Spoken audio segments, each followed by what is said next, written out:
La majeure partie de la population mondiale sans accès à l'électricité vit dans les pays les moins avancés. Selon les statistiques publiées dans le rapport de la Conférence des Nations Unies sur le commerce et le développement, 62% de la population n'a pas accès à l'électricité contre 10% dans les autres pays en développement. Cette proportion n'a cessé de croître. Face à ce tableau sombre, le rapport 2017 sur les pays les moins avancés propose des solutions.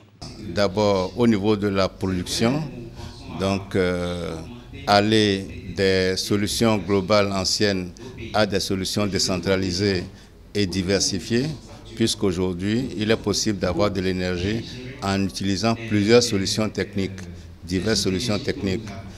Deuxièmement, un engagement politique pour les financements nécessaires en direction de la production de l'énergie afin de rendre l'énergie plus accessible.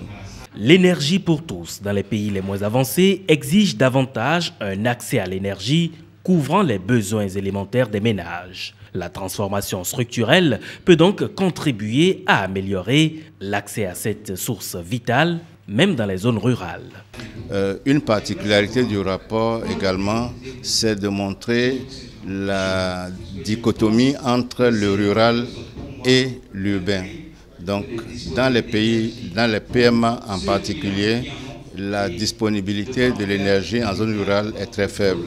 Et la transformation structurelle appelle une modification essentielle de cette situation pour faire en sorte que l'énergie soit non seulement en règle générale plus disponible, mais également plus disponible dans les zones rurales.